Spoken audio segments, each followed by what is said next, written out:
Welcome to our webinar on artificial intelligence in municipal governance, the opportunities and a few cautionary notes featuring a presentation and discussion with Jeff Uhlich. It's been interesting over the last some odd months since our survey on municipalities when we identified a number of issues are facing today in the challenges of governance. One of them not elaborated on in any great depth was emerging technologies and specifically AI. But what has been occurring within the network over the course of the last couple of weeks has been a discussion around how rapidly AI is being adapted by various municipalities, but not without grounds for some caution. And so I've invited Jeff Uhlich to give some thought to this topic, which he shared with us. And in the introduction to our newsletter was that municipalities are increasingly using AI for various purposes, including citizen services, urban planning, public safety, an array of administrative tasks, data analysis, public benefits, infrastructure management, and healthcare. The future of artificial intelligence, municipal governance is promising, but requires balanced opportunities with risks and ensuring responsible and ethical use of technology.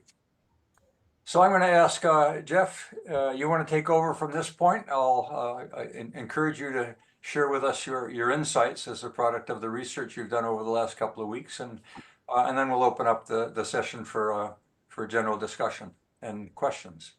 Thanks, Perry, for the introduction and for inviting me to dig into this topic a little bit in the article that I wrote, and then also invite me to present here this afternoon. And thanks to everybody in attendance today. Thanks for joining. I hope this is going to be about a 15-minute kind of a not a deep dive, but an elevation of the topic in the article, and I kind of roll up some topics that we can talk about a little later.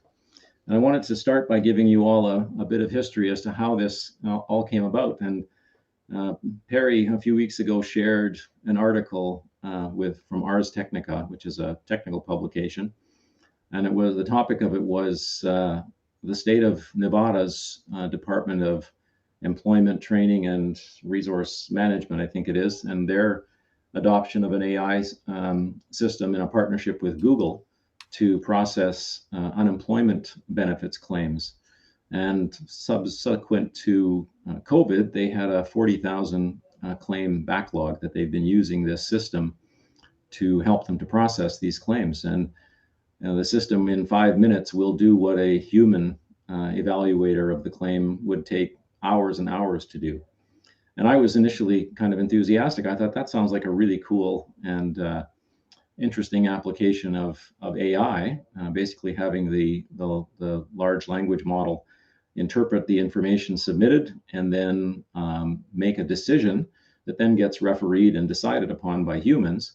But when I delved into the comments on that article, there were 173 comments attached to that article, which you have to click on and open up. And I was kind of shocked by some of the anger and vitriol connected to that article and people really questioning. And so I started down this rabbit hole and started looking into some other applications of AI and in municipalities in particular. And I found that there's a lot going on. I'm not an expert in municipalities by any means, but I have a lot of interest and have been following AI developments pretty closely. And I found some really interesting examples of some things that are going really well and some things that raise some real red flags that I think people or organizations considering this should be aware of and should think hard about. And I also want to say that, just by way of introduction, that generative AI and things like ChatGPT gets a lot of attention right now. It's been top of mind and, in the news for everybody, based on the amazing abilities of these large language models. But it's really a convergence of a great many technologies that have been decades in the making, and generative AI and ChatGPT is one sort of flashy example of that. But it's really founded on things like machine learning and natural language processing and the Internet of Things and big data and machine vision.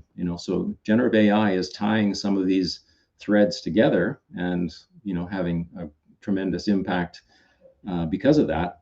But it's much more than just generative AI. So what I want to do today is just kind of elevate the topics that I talked about in the article and give a higher level overview and talk about some areas in which AI is being used. And Perry already alluded to a few of those. There's 5 areas in which I think it's being successfully deployed.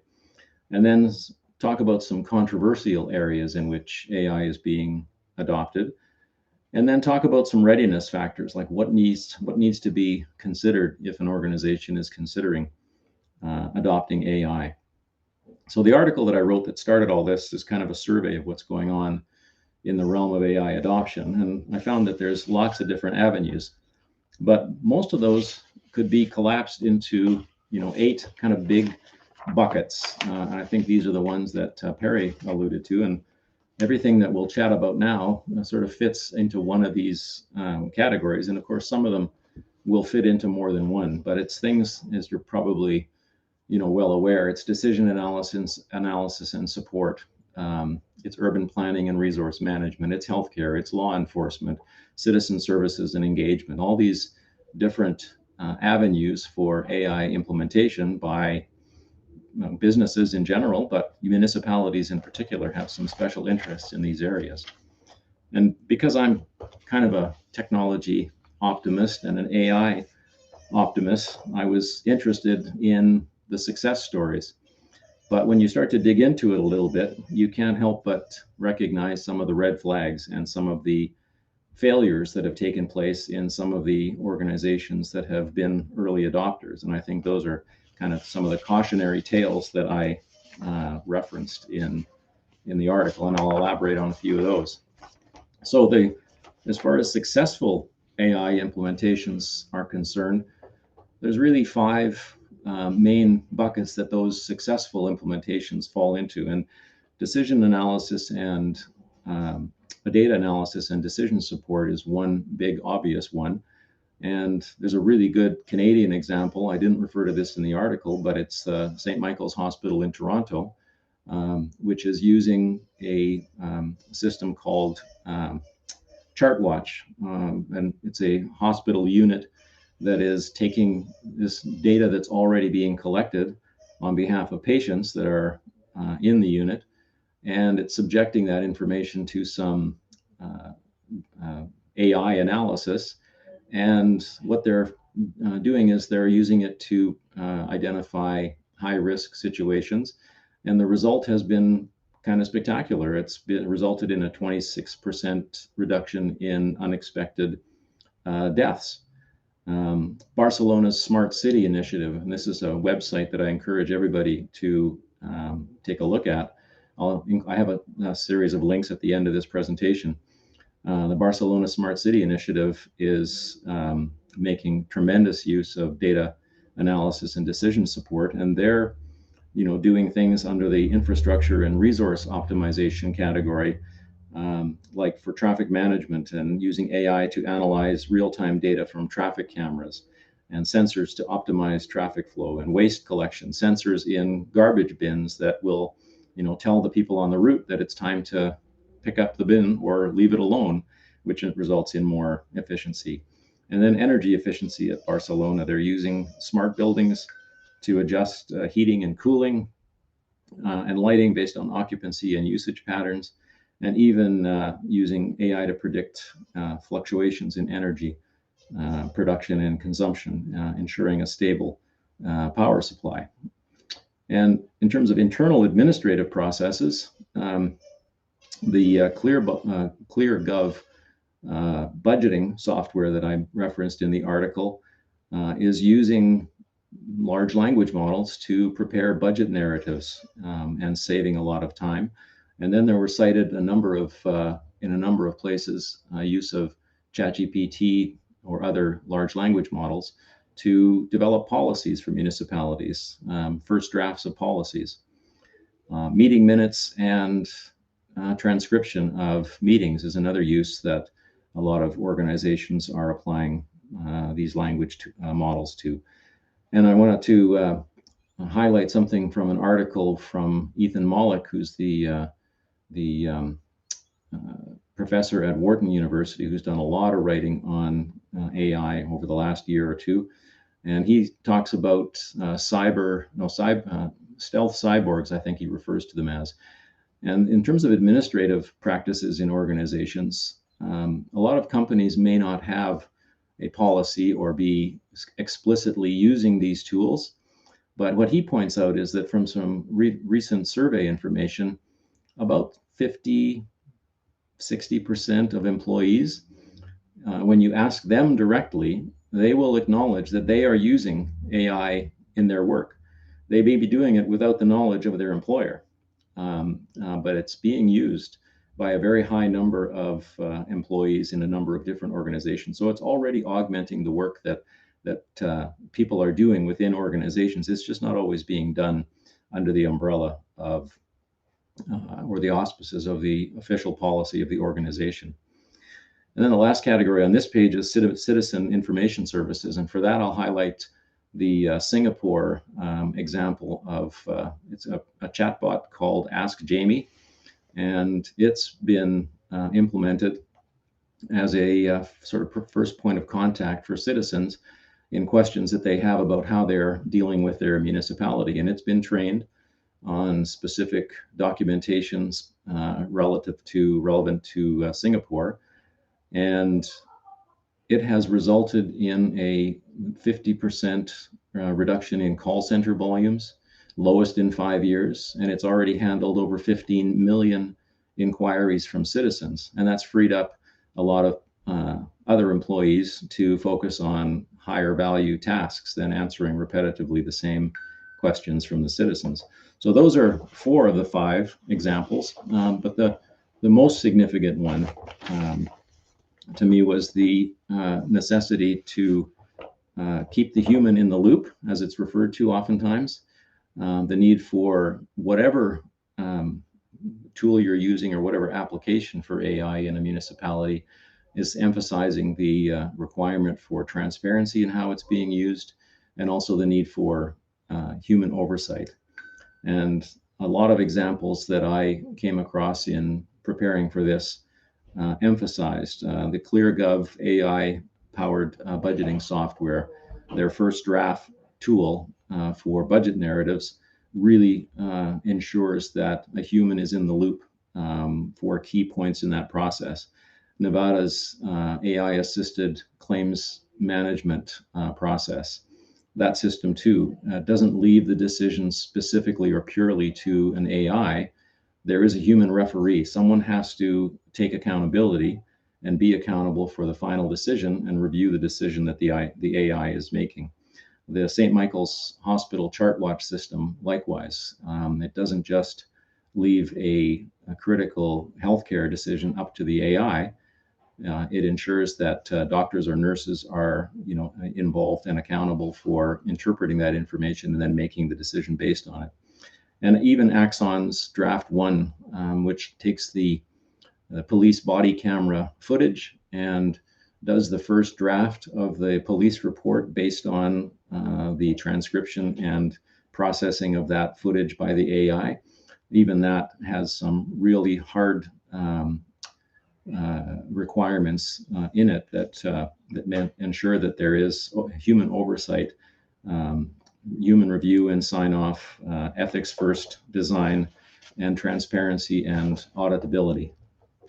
So those are that's probably the most important of those 5. And then some of the controversial AI uses that I came across. You'll recognize some of them because I've already mentioned a few of them, but the controversial uses tend to fall into areas that involve applications involving personal data. Anytime you're dealing with the data of your citizens and it has information, you have information, control of information that is something that is personally identifiable or that may contain information regarding their location, which is possible in a municipal setting. That's an area that can be fraught.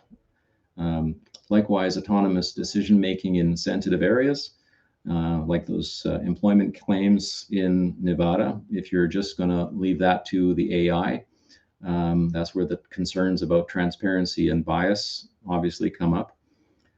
And then if you install systems that are perceived as replacing human judgment, that again raises a lot of hackles. And I think that those comments that I referred to in that initial article that started this whole conversation, really raised the concerns about the AI making a decision about an employment claim rather than humans doing it. And the perceived benefits of the efficiency or cost savings kind of go out the window to the exclusion of the concern that's heightened about these systems replacing human judgment. So the key factors for responsible AI adoption, I think I've already hinted at them. The transparency is really important. Being clear about the tools and how they're being used. That there is oversight. There's humans involved in the loop, in the decision-making loop. That there are robust safeguards, especially as it relates to privacy of information and fairness of administration. Some of the tools that have really gone off the rails, like I think I mentioned, Los Angeles County had a system called PredPol, which was a predictive policing tool. And once it rolled out and was in the wild, it became apparent that there was bias inherent in the system that had been implemented, and that it was unfairly targeting, you might say, certain populations in certain parts of the city. And the backlash was so strong that they canceled it. So their safeguards in that case weren't adequate. And then the last one is augmentation. That it's really important to be clear that you're not doing this to reduce your workforce by 50%, but rather to augment the abilities of the individuals that are doing some of that work right now and helping them to do higher value work. And I'm not naive enough to think that there aren't going to be some implementations in organizations that don't in fact result in job losses. I think that is something that is coming, and we've already seen it. But that's where the transparency is important, and where you have to be proactive in figuring out for your workforce, how are you going to retrain or redeploy or continue to help people to manage through the transition, because this train is on the tracks and heading our way and everybody's way, and so we better get prepared for its arrival if it's not already here.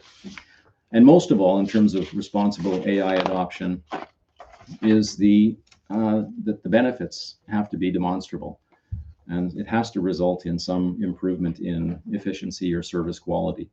And I think there's been some really good examples of organizations, municipalities that have done this. Ask Jamie, the Barcelona Smart City Initiative.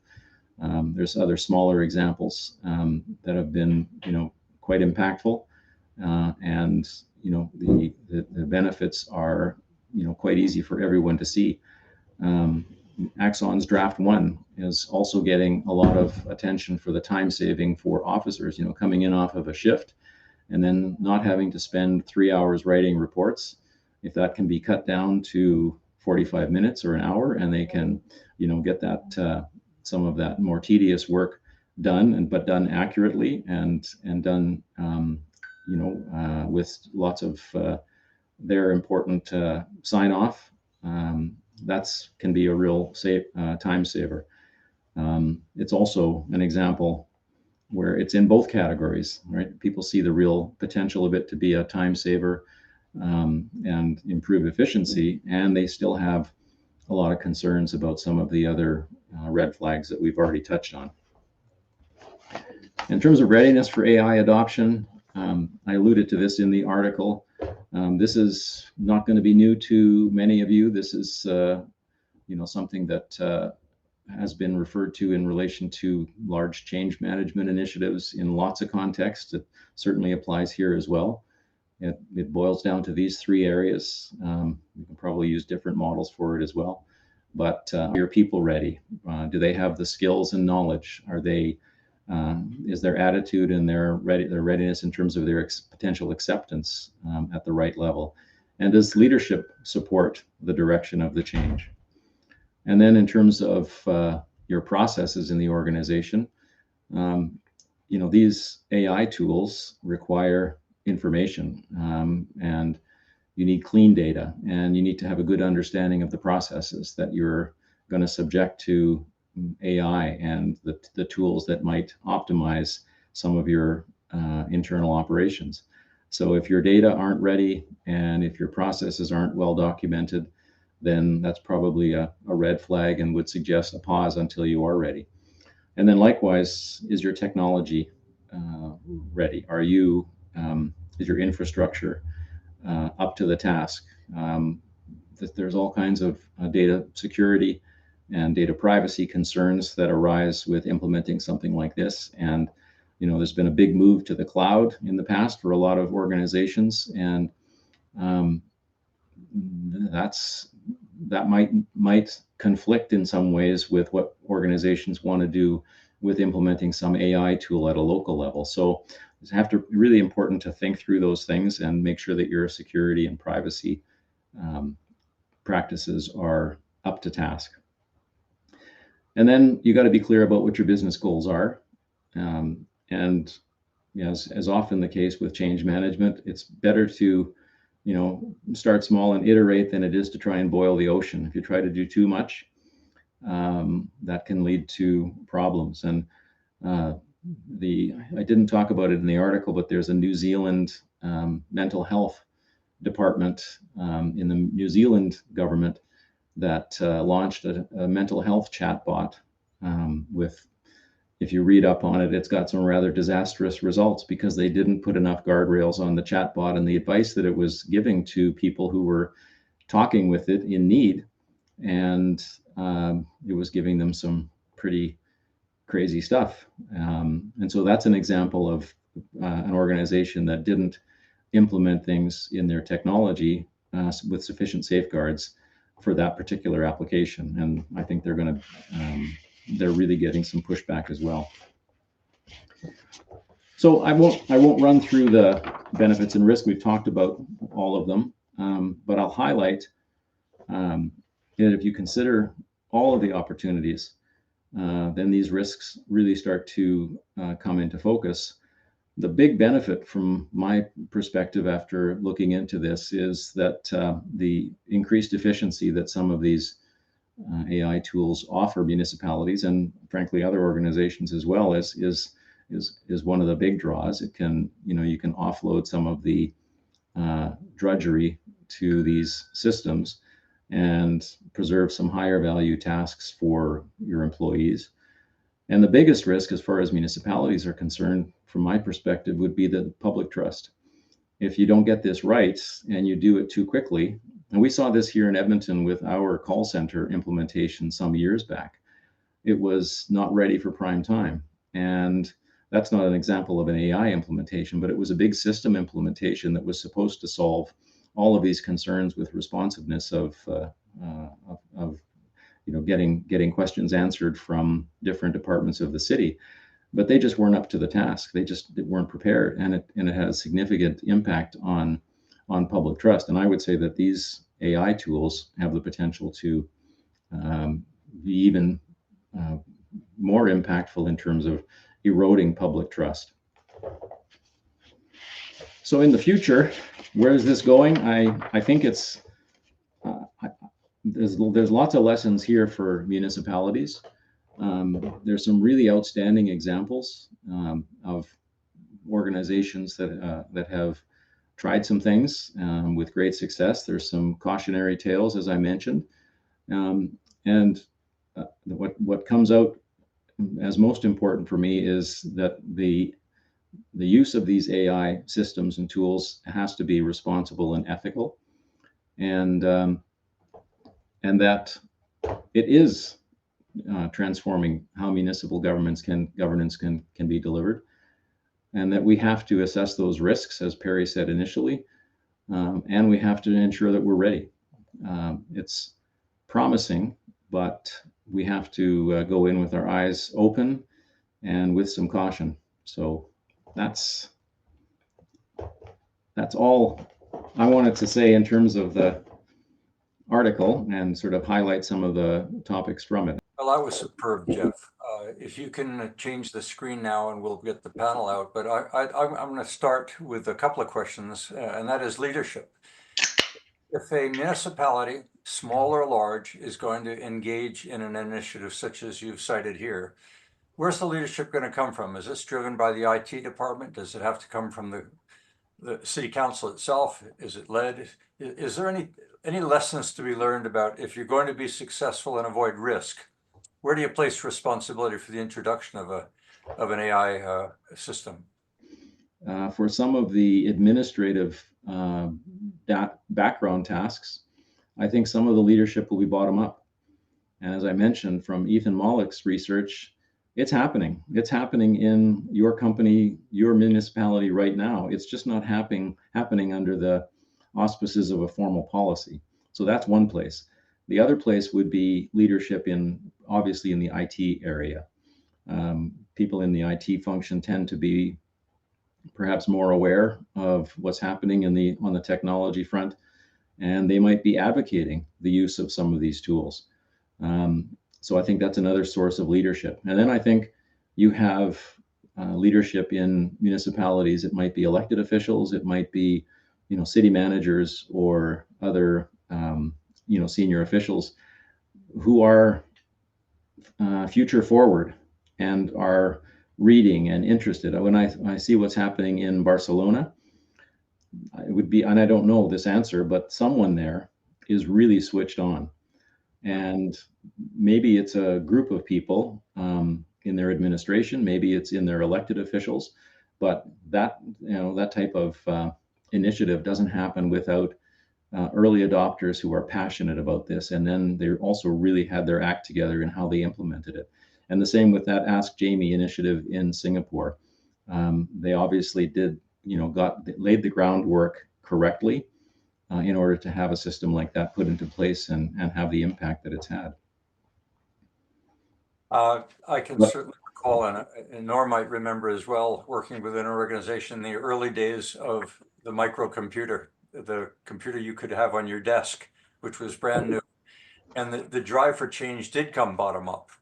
The central authorities tried to contain the usage of these unique tools and was unable to do so. And the mainframe ultimately died as the desktop computer took over. And I suspect you're going to see change being driven from the bottom as more and more people adopt AI. But you find your central agencies often the ones that are most resistant. Now, if IT takes over and IT says, look, this is an IT initiative, I think there's danger in that. It's like giving the engineer responsibility to implement the bridges without regard to the people that are going to use it. So I would argue from a change management point of view that it's got to have a human element in it right from the beginning. Not that it's driven by HR, but it really takes responsibility right at the top, because you're going to face numerous implications and numerous benefits and numerous sources of resistance. That's going to call for authority. You can't get midway through one of these projects and all of a sudden stop it because somebody's complaining. So if you're going to get into this type of change, it seems to me you've got to have authority right from the very top. You've got to have counsel that believes and is not second guessing its CEO. So do you want to comment on that, Jeff? And I see Alona and a number of others nodding their head already. Yeah, I think that's correct, Perry. And your comment about IT, I also have an inherent cautiousness for initiatives that are driven by IT in the same way that I have for initiatives that are driven by HR, when in fact they ought to be initiatives that are owned by the leadership in the organization. HR can't. I've always been bothered by when HR has been made responsible for organizational culture as if they're the sole kind of purveyors or controllers of that. It's ridiculous. And so similarly, there has to be that kind of awareness either at council or within the administrative structure in the municipality. And it's got to be a combination of bottom up and top down. But I think my second point, and then I'll open up for the group. relates to the motive being augmentation, and recognizing, however, the fallout may be significant in terms of job losses. Municipalities have been the fastest growing governance sector in North America. And it's been driven in many segments because it creates jobs and therefore wealth distribution, and enables small communities to actually have jobs that stay in town instead of Yeah. drifting into the urban centers. Job losses are going to affect city council, and there's going to be complaints that these tools are jeopardizing one of the fundamental roles of that municipality, which isn't just service, but is job creation. Yeah. Once again, you've got to have city council on board, even if you can see the gains in productivity. If the losses are in labor, you're going to find resistance. Peter, I think you had your hand up first, so do you have a question or a comment to make? Yes, excuse me. Thank you, Perry. I have a comment to Jeff. Thank you, Jeff. That was an interesting introduction to the idea of smart cities and embracing AI. My comment really is, in fact, that very point, smart cities. The last, let's say, decade, many cities, including the ones you've mentioned, have been very aggressive in developing their smart city plans and in implementing those plans. And it's just natural for them now to embrace AI as a tool. So they already have, in many respects, developed a mindset in their bureaucracy and to some degree within their communities to move towards the idea of smart cities. And that doesn't mean everything's AI, but it certainly means that AI is going to play a big role, whether it's in terms of service to the citizen, or in fact operating things like the Internet of Things that run so much of the infrastructure of the modern city, such as the water system, both the potable water and the sewage waters, all those sorts of things, all controlled by information technology, and AI is going to be an additive tool for that. Mind you, there's also the possibilities to disrupt those tools, those operations. So that's another issue. Thank you. Yeah, I was just going to say, Peter, thanks for that. In the initial slides that I talked about, I mentioned that it's easy to get distracted by generative AI and ChatGPT kinds of things. But in fact, like you've said, this has been decades in the making, and it's Internet of Things, and it's machine learning, and it's natural language processing. I didn't mention it in the presentation or in the article, but Las Vegas is implementing a private 5G network that is connecting all of their traffic cameras. And what's new about it is that they're using the large language models, which now have vision capabilities, so that they can identify activities taking place across their network of cameras. So they could, if there's like the example that I read was there's a lost, 6-year-old girl, they can ask the system to identify, a lost little girl in any of their camera feeds, and it'll go through frames of information coming in. So that's an example of technology that's been, building for many, many years, but now this new capability of generative AI is being applied and connecting information in ways that wasn't possible before. So yeah, it's if you think of the organization, Jeff, as a data consumer or a data generator, and you're going to get into AI or the usage of AI, you've got to go through the digitization phases initially. If you're paper-based, right. You've got to digitize your paper before you can get into data now. And you can't have a little bit of data. You've got to have a lot of data in order to use AI. So are municipalities likely to work together? Have you seen any examples where small municipalities just don't have enough data, but if they merge and they start working on a regional basis, they may well be in a position to actually adopt and use centralized AI systems? And any thoughts or any evidence of that taking place yet?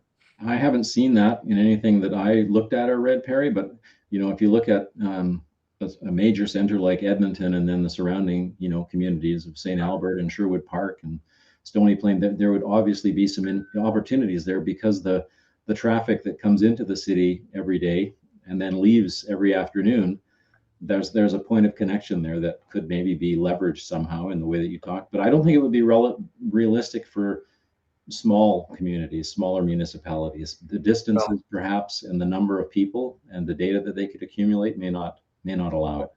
Well, as we saw in the municipal survey, collaboration is one of the biggest issues you've got to achieve regionalization and shared usage of administrative infrastructure is they don't want to cooperate. But maybe the opportunities here are so great they just can't be ignored. Go ahead, Yo.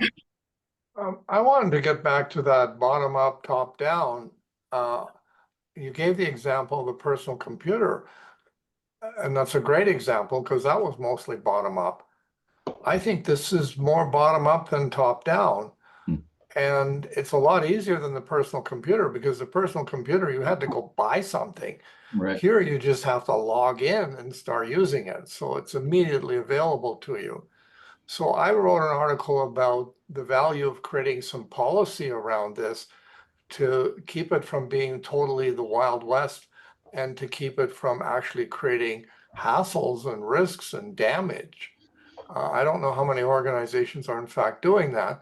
Hopefully it's starting to get a little bit of top-down attention.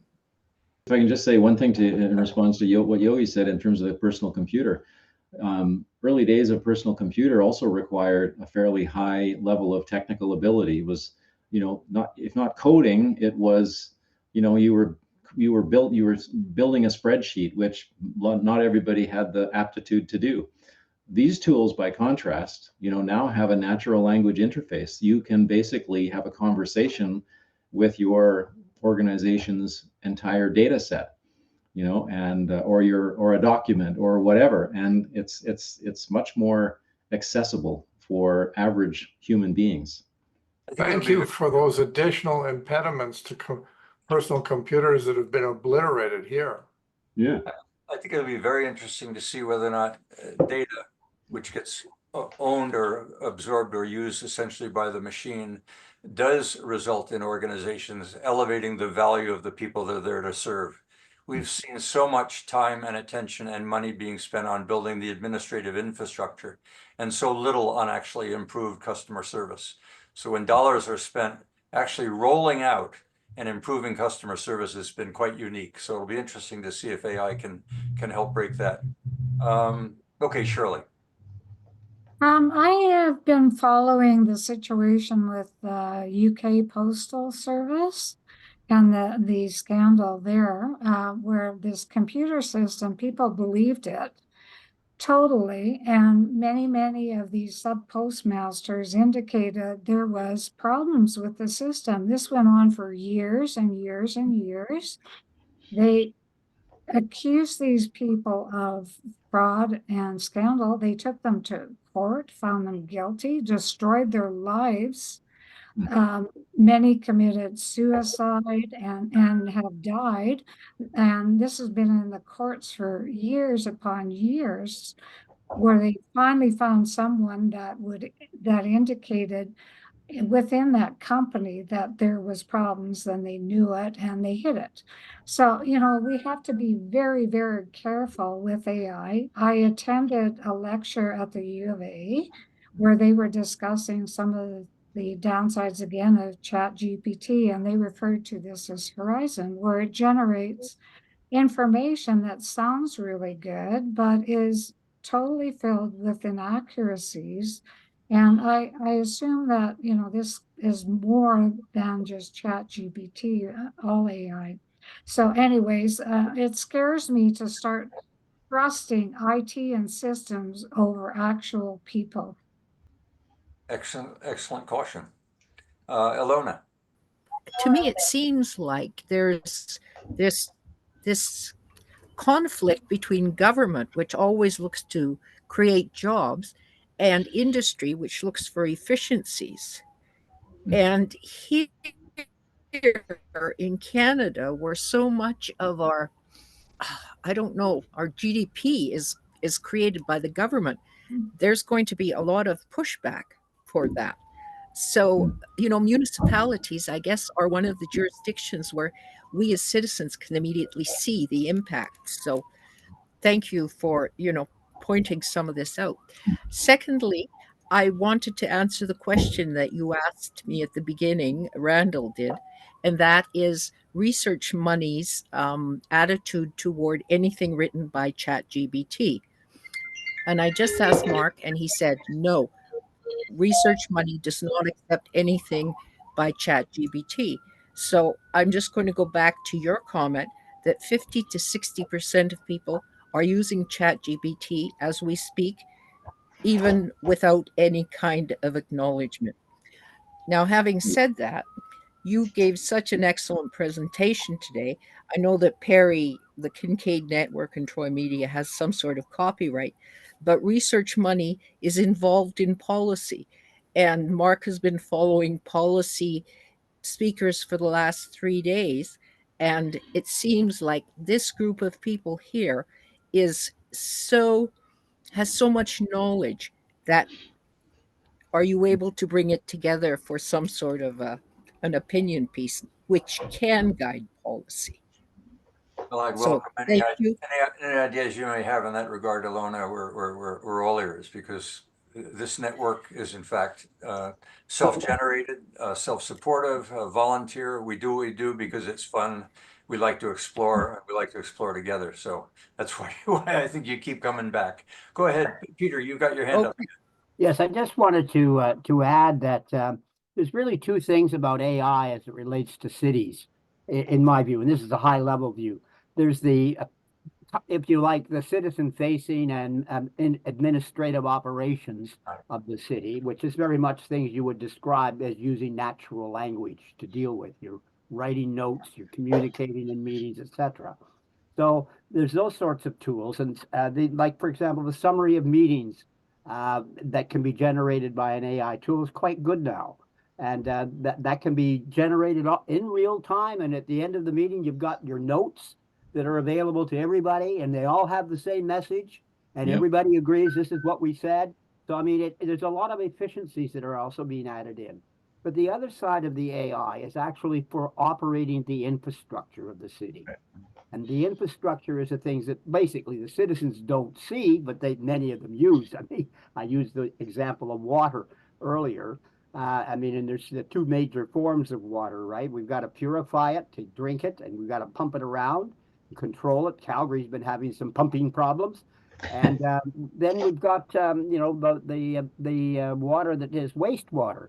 Now, some cities, and Ottawa as an example, is actually using the heat from wastewater, from sewage, to heat their filtration plant and generate the electricity. So 60% of their electrical bill and their heating bill is now covered by recycling energy from the waste sewage. So there's a whole range of things, from very engineering-oriented, real-time operations to citizen-oriented and visitor-oriented things, which are basically done in natural language processing. Right. The other stuff is all digital stuff moving back and forth and controlled in control centers or network operation centers or something of that sort. Right. Basically SCADA systems or SCADA systems, if you wish. Right. Yeah, and I think to pick up on the concern that both Ilona and Perry mentioned about the kind of potential conflict between job preservation and job losses that may result from implementation of some of these systems or tools, I think that's a real concern. And I think for the kinds of things that you just mentioned, Peter, there are opportunities behind the scenes for these tools to enable the municipality to operate more efficiently, reduce their costs so that they can reallocate those resources. They're not, they're not awash in resources, and they're not unlimited. And so if they can make better use for some of those behind the scenes things to manage energy use, or to, make the way that the infrastructure operates more efficient or more effective, then that will pay dividends in other aspects of their operation. So you've touched on a leadership point again here. Where to start? You'll have a fair amount of knowledge in the organization's administrative infrastructure about AI, but that's not really where you want to necessarily start. If the public is at all apprehensive, you want to start someplace where the public sees real benefits. And I can remember in the development of engagements associated with privatization, garbage collection was one of the prime ways to start because the public could see an immediate increase in efficiency that was critical for buy-in. So it would seem to me that if a small municipality is going to get involved in AI and is anticipating at all public reaction, they want to get involved in something that actually is immediately obvious and a benefit to the citizen. And that's why I'm very curious to see how this evolves, whether it simply becomes a tool of administration or whether or not it is in fact affecting the mission of the organization to improve public services. Yeah, and on that garbage collection point, Perry, I mentioned the Barcelona Smart City Initiative, and I think I referred to the fact that they've actually got sensors in garbage bins that enable them to remotely detect whether that needs to be on the collection route or not. That's a really slick example. But they also, I think it was the same city that put barcodes on garbage cans in public places. And if you're a citizen and you're walking your dog and the garbage can is overflowing with stuff, you can scan the barcode, and with one click, you can inform the people who are managing that this is full and needs to be attended to, and you get a response, which I think is such a simple, brilliant, everybody's got a phone that can scan a barcode, and that's such a brilliant and simple implementation. I love that idea.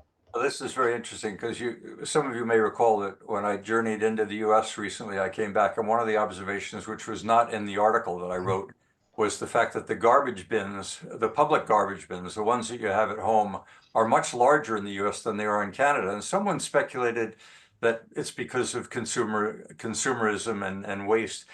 Someone else, and I think brilliantly, said, no, it's because Canadians are engaged more in recycling. It would be very interesting to see how AI could affect and increase the amount of recycling by being able to have sensors in the garbage bin, as you've cited. Okay, David, what's your last name, by the way, David? Buzzio. Okay, go ahead, David, you're on. Good, thank you. I would just like to get back to the human involvement part with AI. For quite some time now, large insurance companies like FM Global, who are perhaps the world's largest insurer of industrial complexes, and large insurance companies like Zurich Insurance, who insure probably one of the largest commercial vehicle insurers in the world. They have been trying as much as they can to reduce human involvement, because insurance facts numbers bear out that in the case of automobiles, like big trucks, 95% of all major accidents are caused by human error. And the same is true with industrial losses. So they're always looking for ways to engineer situations where a machine or something like that, or an engineering process, looks after the situation, and then they can also build in redundancies and backup. So I see AI actually, in a good way, moving forward with reducing human involvement. It's making our world safer. Right. Thanks, David. Peter? Yes, I just want to add, we've been talking about large language models and natural language processing. There's they're like sort of an encyclopedia. Think of it as the old school, the Encyclopedia Britannica. But there's now a new approach to the use of large language models, and that's actually to break them down. And I mean that in the sense that they now are creating what are known as AI agents. So an AI agent is a specialized application of a large language model. So it doesn't include everything that's in a large language model, specific knowledge. So it's trained on a smaller data set, very specific to the application in mind. And these are turning out to becoming very efficient. And not only that, just yesterday, as a matter of fact, OpenAI introduced AI agent swarming. So this is like, like the swarming of a flock of birds or bees. So you now have cooperating AI agents that do different parts of a solution to a problem. And this is known as AI agents swarming. It's just a new thing, it's just been introduced. And but this I think is a good thing, because it's narrowing down the functionality of the complex models that often can get into hallucinating if you end up not knowing how to pose the right prompt. So it's all so new. We're still seeing things evolving, but it's this AI agent thing that I think we'll see a lot more of in cities in particular, as a publicly facing kind of tool. Well, AI is the embodiment of knowledge and access to knowledge, whether it be at home, in the corporation, or in the society at large. So massive amount of information are now available for free at your fingertips. If this isn't a revolution, I don't know what one is. And whether or not organizations are putting teams together to study the ramifications and how they might benefit, or as Yogi has noted, developing a policy which will serve as guardrails and guide them forward.